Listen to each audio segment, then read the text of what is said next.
Ashikwei Kwaobotswe ni jienyo Teshie Dzaasetse eche lumo yeli seno afi nyuma ke numo so ne eni ha eche yeli ke numo ke gbijo yeli ne ye Teshie me lu agbe na nyon gbiniji pawo eno Nii Ashikwei Kwaobotswe ni jienyo eji Teshie Lenshie akuchwe manche le no ji Dzaasetse ke ya Teshie senwulue Nii Ashikwei Kwaobotswe eji moko ne gwa ke no ya nuchume baba o ye Teshie ke ja afi nyuma ke numo na to le ne ena no me ni ya ye ni fe mo ho da seji ni ashiti akonfra ni jiete Teshie manche ni okpe ni jiete Teshie shikiteli nu waje ni jiete Teshie wulomo ni ko ti afutu brimpon ni jiete panta manche ni ngbate aku ayi manche Imam Ibrahim Yusuf Amate Teshie chief imam Sefas ni sowa eba damolejo kuku municipal assembly na Shida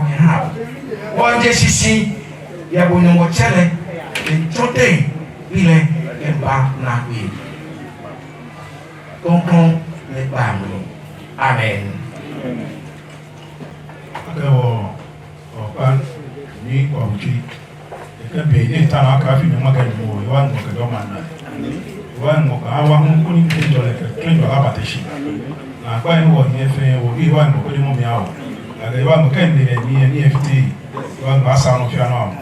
ma di ko mele ko bi fi mo ba no ya wa ngo ka no ba bi ko ni ma di an ma di a shrine chaka yemi wa ngo wa ko bi fi mo ka no wa ngo asa o magana awo اللهم أحسن عاقبتنا في الأمور كلها وأجرنا من خزي من عذاب الآخرة ربنا ظلمنا أنفسنا وإن لم تغفر لنا وترحمنا نكون من الخاسرين ربنا إننا عملنا وتبعنا رسولنا فاكتبنا شاهدين اللهم اجعل ما شاء موافقا لما تشاء إلى سير ما شاء مخالفا لما تشاء وما أنا تشاء خلاف ما شاء لو جاهد العقل وشاء مكان إلا ما تشاء فاكتبنا فيما تشاء وما تشاءون إن شاء الله رب العالمين سبحان ربك رب العزة عما يصفون وسلام على المرسلين والحمد لله رب العالمين. Cheme ganyame nyefane enwo kusu da no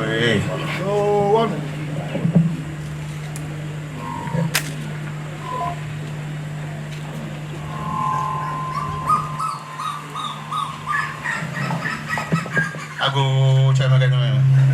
nyefane mi wonu mwe den da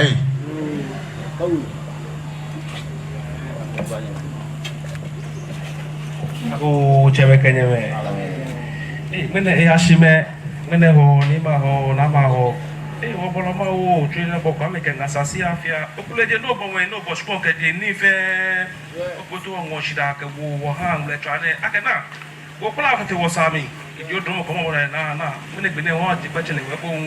eji egbe no ho. Wo fe na ke shida ke wo ka no na ni fefe okuto bo gbele onda bo shi. Yo pe na mi o le oti won wo bi ehin aka sanwo ke bo jaga bo lo fi an lo bo pa bo fa na afa ni wo yen pa bo fa do mo no awo aka bo fo lo bo na ba fa wo here amo ba tun shi ko am na me nu eko o ni ejole ke tun jole ko ma de ni o bo ho ame e kwa sa wo le to ne wo shitra bo na mi do ta ku no to sha do ma mama je bo akole ngwe ato akusha gba bi re mo so cholo ni ba ko ni anya ga do mo ju ma do awo o sa wo la te ba e ko sa mo ti ko so ta fi o ko pata bi sa ro ku ba e ga do mo ju na ba do be yo pa pe pa o cha ma ga o ko te o bondogo se na ka ni shibi fe ni ba ko ni anya ga do mo ju na ba do awo pa pe pa wa e ko ga do mo ju no aba do so dan be Ashikwei se ba ko ga do mo ju no aba do to pe le ba e ko ga do mo ju na ba do no asongwe ke shibi fe ni ba ko ni no anya ga do mo ju no aba do awo ni ala firi ka shibi fe ni akwe ko bi sasa ko ka shibi fe ni ba ko ni anje ka domo juno abajo awo ko en go cha ka ngacha ni ba ko ni anje ka domo juno abajo wa ko shibi fe ni ba ko ni anje ka domo juno abajo awo sa ku ko shibi fe ni ba ko ni ka domo juno abajo se ko ka shibi fe ni ba ko ni anje ka domo juno abajo ko en go cha ko shibi fe cha we ka nga fe ka shibi fe ni ba ko ni anje ka domo juno abajo awo won cha ne fe ka de bi ne ke de shila ka gbe la ke de lamba ka gbe shila won chene fe sa ka na le fa pike bi jo ka wona fo sa wole ni abo na nu wa sho shiwa ni no ko ni mra tole ja ka shi ne so lo ne binu ka ne so lo ni Kwaootswe ngene bi ne ena afi ni ma ke enumo ye seno ni ni etu papa ye no ba ye be ja ka iwale wo jo mo ke le na wa ni mi ko ega di bayi wo ke na ege akuse ke ya iya ye wan sako ye di Okwaje fa o maje ni jaje de re blale ni washita bana mi wo bia na ka bia shimo ka ya mo fe mo ni na agba ko am ko na o ka de bia shimo ka ya o maje ni fefe o banya blale na ka no aje so mo fe mo na ajojo mo fon kwa lo ko fon ko nyese na ya je so eni ko mari sa be o kwaje fa no wo sho be wo ya ne o maje aje o fon de no de to fele de apa bla o fante de mo ne be ne ka na no try ma je jo abra no ayo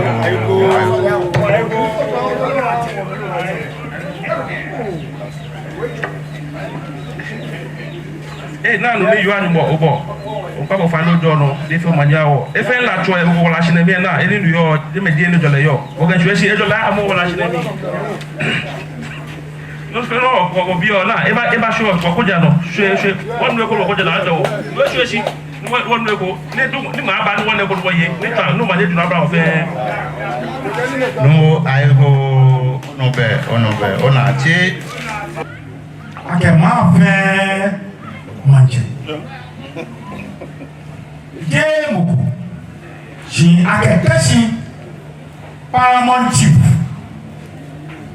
nita Teshie Stool no bi ale Igbaji betolo Nii Ashikwei akonfran ite ifa na menele ki wo jam aha obichi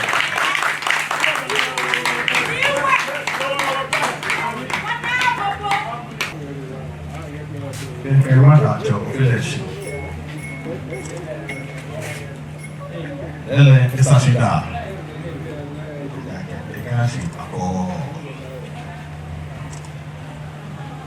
Kwa anopale.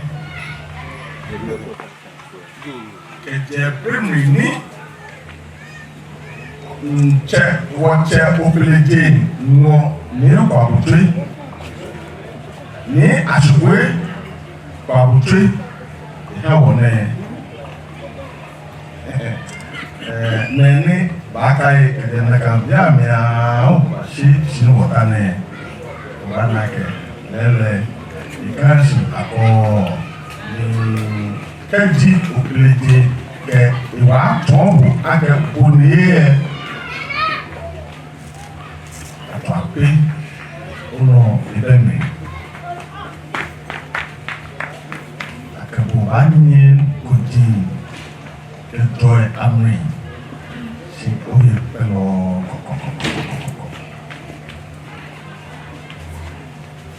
nene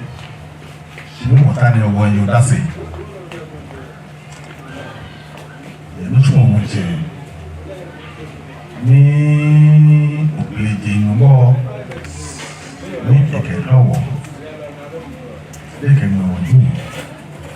Ibi àmì wọ́n tó mọ́ kẹ́kẹ́kẹ́ wà fẹ́ àṣẹ́sí wọ́ta ní tó fi ra lóhun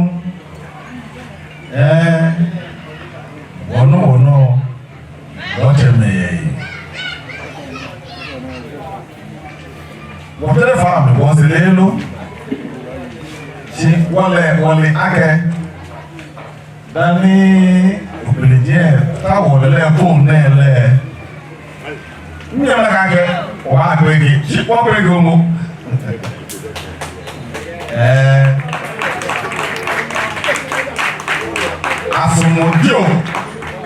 asomodio olake wa akwege wona so flesh weye lungo bi amri like no na akefo transform no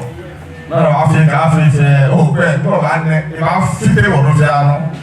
chi sa wo no la ke fegi ni o ake wo nye bi joko e ele lu sho blotu keji nu Ashikwei esu oshi egbe ona na le bi moto e ye sho yo wa ira do wa o here akemata lele ko mele milake ndi feko kadi opeleje numo egbe yi agbere kadi nkoje ano ni na mugu yehie belenye se milake opeleje numo kemene kewo mo eye nyam kempe gudiano eshe yo wona yelo bena lo ka mo mi o segbe wa won here to akọ majaba ye ka ni de wa ye ha mi o de cha ina Nii Ashikwei Kwaobotswe ni ji enyo noji echon no ya nibi ne ba chu ha Teshie agbene ka nibi ba o ni dwele ehin ehun ne ba chu ha Teshie me ni ha wo fi atoe wo ha aleko wo ba mo den wo ba ehin wo ma won tu so do ete ni akwafe offices aha majancheme na wole ye ma ni afi agbefe na Teshie no kofi o no so mo dia ka sana fi ne ba ko ahu abagule na kan many o Teshie amele aka fe se Teshie sifisi ati chini abawo wo kenga sa hia ni awo ni Ashikwei wo ye no wo fele oduban wo ene ehani mambi ahimwe mene ko te Teshie mami hia fe hia asaje na asaje mpofu bo ni wo sa agbene hu e wo bomoden wo homo woni ju ogu ade wo jagile wo sale wo bule mama fine wo mene ke afi ayi homo wo me hina no bi pote ameba na mebota wo na yo afi nyuma ke enu le hune ke wo president ame srama gimagie na me shela me tekio ke agbe onwa chi ye tonjole ke nibi papa no wo Teshie beg ma wo president ke me ngame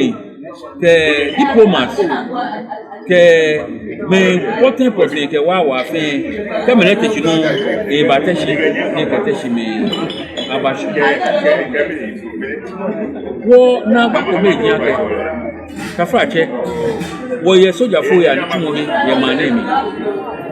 wo ye school wuji ni ji Kofi Annan International Peacekeeping and Training Center wo ye school wuji ke ni tumo he chi ni hewo ni ke bashimene soja fo enye ko ka ka o ni nya shipon no wo ni shipon ke no wo no ha ko ko e ka frache ka he me soja fo ame ni o ba he me ke no me ke je Teshie ko ni frache any 15th anniversary na kan no ka frache Kofi Annan International Peacekeeping and Training Center videos na me wole ake na kan center no ni pede tun egele mi efe ejan akeshi ke gidigidi femu loho femu ko e ka fracha en bo mode ameka menen ma shini jemejo ni no poten ni aton ejemeji conflict resolution the peace resolution na me him master degree ni amefio ko ba shingene ame hako one scholarship ame hako Teshie ko aka eba ni ba kase ni ejeme bobo sa ame shikonu ni kwemo ko ame woko aba ko shikonu twa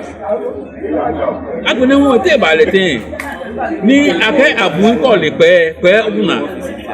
ni ameke amele peace femo ke conflict resolution ni Teshie mane mi chokela ni ano mi de woni kwa shimene amefa kwa menani aka o Teshie nye ba anya otashi ko wo kwa agboro ni ba tun ni tonjole ba ba ma mi ni tumo ewu ye wuju ye mane mi ko question test road ne ni hewo ni ke shafie anye awado ni kwa Teshie antese ko ni akekwe ma eboya atunu ni wotashi ne aji mo ku fun eshi ni eche no ke ashi yone ena agbe mi ahun abaka ke angan so na naka ya bu ni ke angan so na naka ya bu bo ni asusu apa agbejan ke lo ya na higbe ko ni amegme amewo shi ami ni amefo ko ni amena hewo le mi be ni wo lei Teshie na me ya wo Chinese bi ameke ameya eba adraya na me splash ni lo e bibi ke ebuji fe amenfefe ni mo ko amesai eja ka Ministry of Fishery and Aquaculture awo eleka bile ngena ke fishing trawlers any eba shallow water I'm a best statistics I'm a benoko na make monitor ni eba shebe ko na mbaka ke kafrache anga nshona do mini se na mo na na kan shona anga yi wonpa ame fai kuni ame gbele ame hingbe na meti shametashi le kaje na kan ka anga shona ko na ka Chinese bi eba ho ba ya kuni kafrache mu akayo ngba iji awodede Akrong na dole mole o sanyanyina ne nyeke hia kwamudro